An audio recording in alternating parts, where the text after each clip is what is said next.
Hey, Paul, are you there? You're over at your parents' place right now, right? Could you get back over here right away? Huh? Pardon me? I think the baby is coming. I should head to the hospital. Could you drive me there right away? No, can't do it. Wait, what? Why not?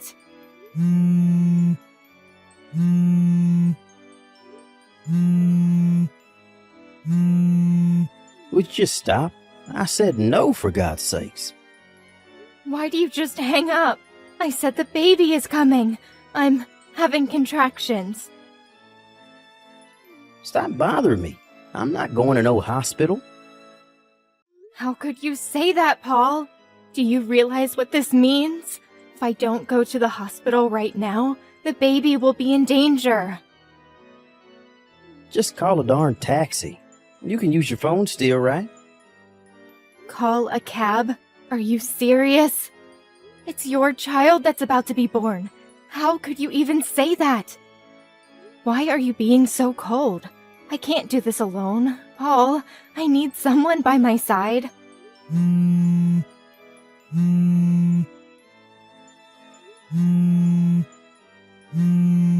Damn it, you don't give up, do you? I'm too busy to deal with you right now. Don't tell me that Kathy is also having contractions. I remember her delivery date was about the same time as mine. I realize you're worried about your younger sister, but I'm in the same situation here, and you're my husband. Why do you ignore me and give priority to your younger sister? She's got her husband to look after her, doesn't she? Get your mom and dad to help out and work something out, would you?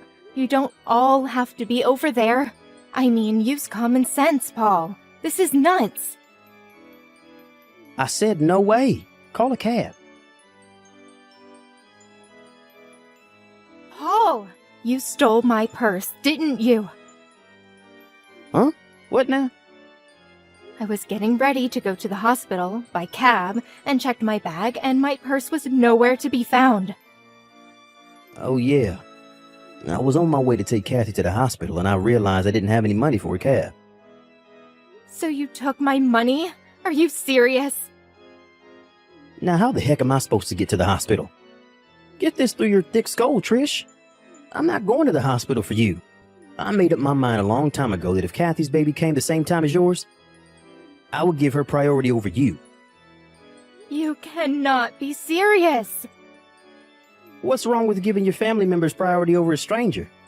You had the gall to have your baby at the same time as her. You have no right to be griping on and on about this, so give it up. Paul, I think I'm going into labor. The water. Come on, Trish. Forget the cab. Just have the baby in the bathtub or something. Figure it out yourself. And Trish, don't make a mess.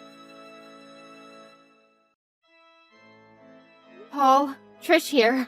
It was a boy. My neighbor, Carol, helped me out and took me to the hospital. I don't know what I would have done without her. You have got to be kidding me. You had to impose on your neighbor? I had no other choice. I had no money for a cab. I could hardly walk, for God's sake. Carol has kids, so she knows exactly how I felt and knew exactly what to do. Without her help, I don't know what would have happened. Once I'm back from the hospital, and if you have time, please thank her. I can't believe you. We need to be on good terms with our neighbors. Don't go giving our neighbors a hard time, would you? Hey, Paul, when are you coming to the hospital? I mean, you could at least pay one visit. I know you're all worried about your sister, but you're a father now. Don't you even want to see your son? As a father, that's the least you can do. Sorry, but I just can't do that right now. Kathy wants me by her side. I just can't leave her. After giving birth, she's really drained of strength, not to mention her emotional state. No, I'm gonna stick by her side until it gets better. By the way, where the hell is Kathy's husband? Shouldn't he be there? Pardon me? I know she's there at your parents' place, but she lives just down the street. Shouldn't her husband be there by now? Shouldn't he be the one by her side? Oh yeah, didn't I tell you? Guess not. She got divorced about a month ago. Wait, what? She got divorced? It seems that jerk was impotent, which meant that the kid wasn't his. Am I hearing you right? That's crazy. Well, it is what it is. So letting her have a kid all alone with nobody to rely on, it just seemed cruel, you know? As her big brother, I made up my mind to comfort her any way I could. Hold on a second. I heard that Kathy was in the VIP room at this very hospital. Is that true? Yeah, that's right. Don't go complaining that you had to stay in one of those rooms with several other patients. I'm not in the mood to hear that. Relative to what you were saying, I sort of think that Kathy's husband would be demanding compensation for, it seems obvious. She's not exactly well off with that hanging over her head. How could she afford to stay in a VIP room? Yeah, well, I paid for all that. You cannot be serious, Paul. We can't afford to pay the hospital fee for 2 women? Are you nuts? So you saying I should just dump on Kathy, huh? My little sister? No, I'm not saying that. All I'm saying is that I wish you would have talked to me before making such a decision. Just think of our financial situation. There's no way we could afford to put her up in a VIP room. Quit yapping on about what's already been done. What's the use? If you keep this crap up, Trish, I may even think about divorcing. You don't want that, do you? Pardon me? You're the one that's gonna pay the price if that happens. You have no parents or siblings to fall back on. That's a low blow, Paul. Even for you. Anyway, why'd you even have to get pregnant? Just my little sister was plenty. We don't need any more kids in this world. This whole mess is all your fault. Why'd you have to go and get pregnant? What you just said, I hope you don't regret it. All a wife has to do is obey her husband. Can you at least do that? Kathy just woke up. Let's cut this short, shall we? See ya. Hey Trish, how are you? Congratulations. Thanks for giving us a grandson.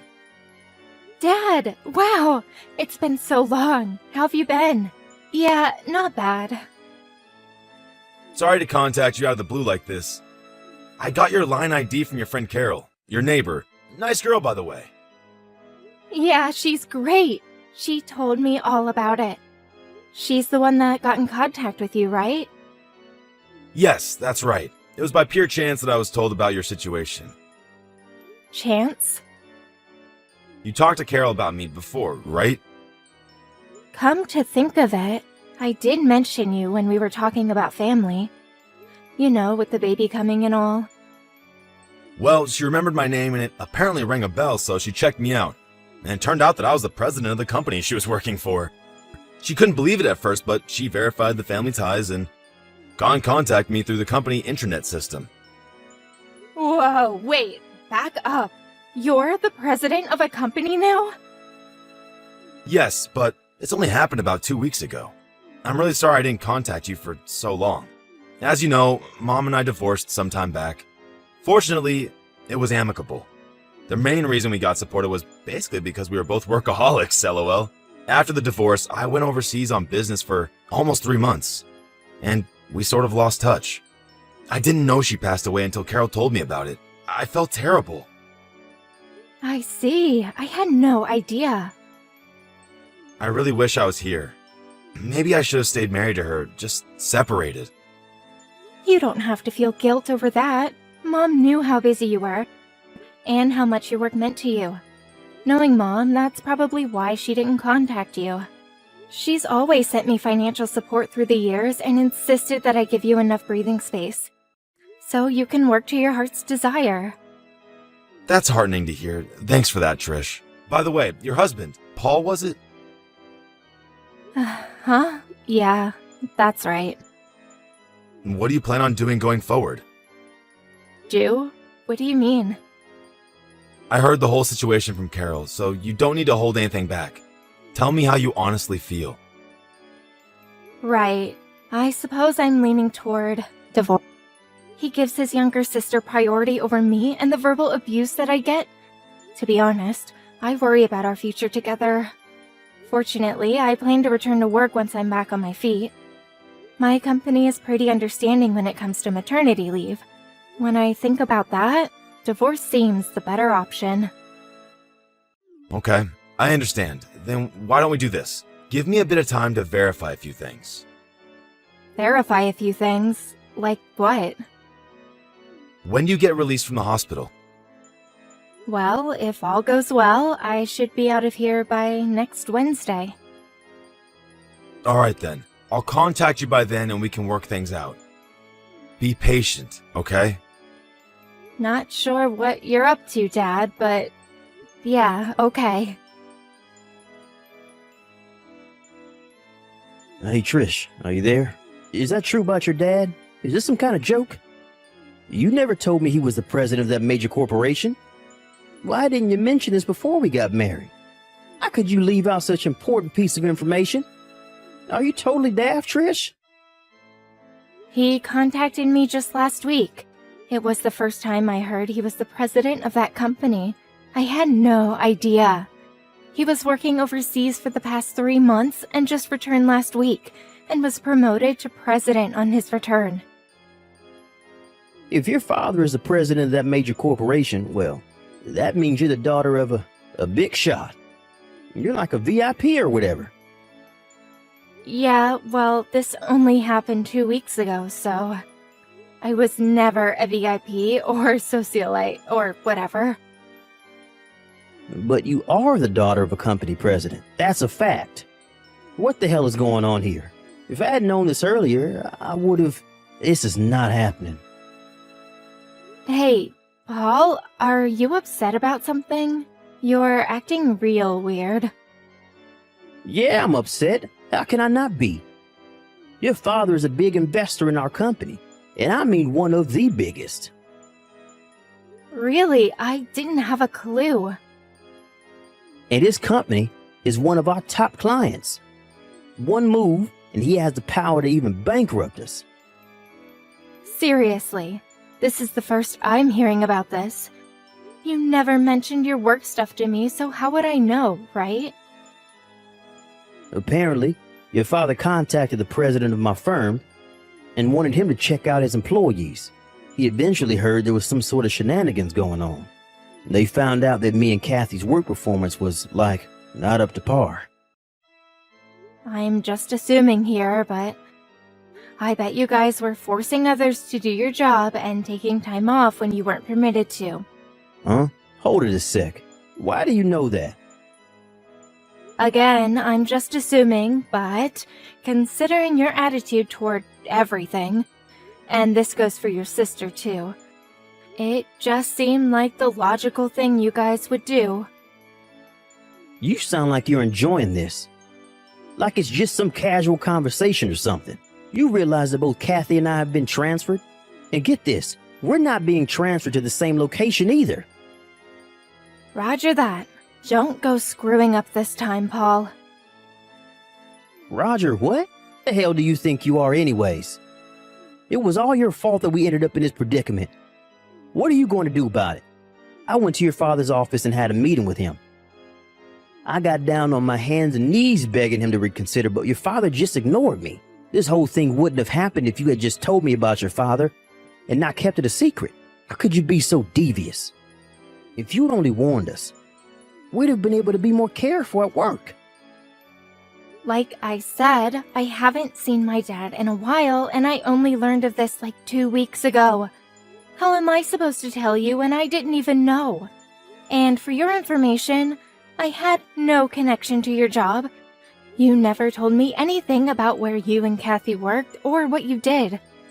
Yeah, so maybe it was my father who checked up on your work performance. But it was you guys who abused your position. To me, it looks like you guys are the only ones that are ultimately responsible. Don't blame all this on me. And another thing, I plan to divorce you once and for all. What? Wait, divorce? My father introduced me to a lawyer, so he'll probably be paying you a visit sometime soon. So I would appreciate it if you would sign it. Trish, come on. You don't want to do this.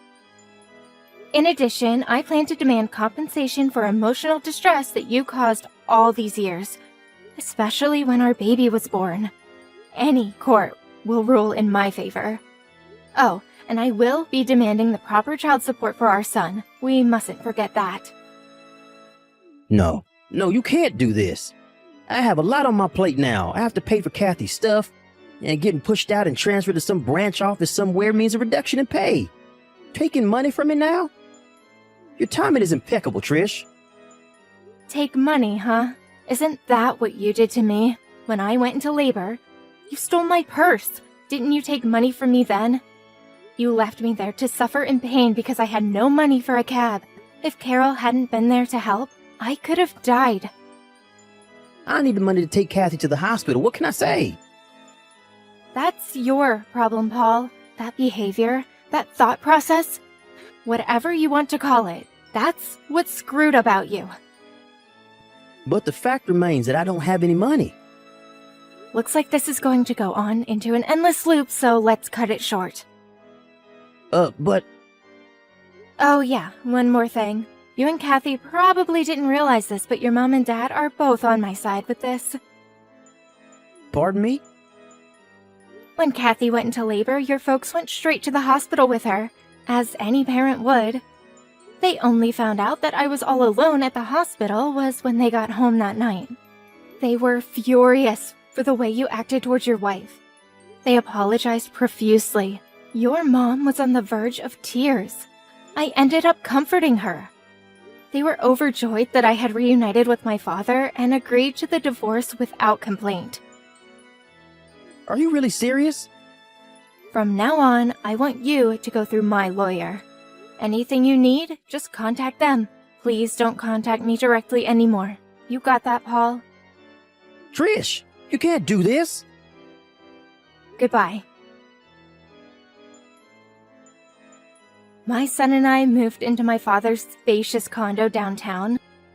On the day I was to be released from the hospital, my in-laws helped me escape without Paul or Kathy getting wind of it. They also helped in convincing Paul into agreeing to a one-time payment for damages and for child support. In return, I promised them that I would allow them to visit their grandson on occasion. I made sure I no longer had any contact with either Paul or his sister Kathy. I later heard that Kathy resigned from the company due to where she was being transferred to, and that she wanted to be with her brother. She blamed Paul for their downfall and insisted that her big brother take care of her as she stayed home with her child. That brother and sister relationship is a bit too bizarre for me. I heard the three of them went living at Paul's apartment somewhere up north. Most of the neighbors think that they are a family. I find it hard to believe that they even have any friends.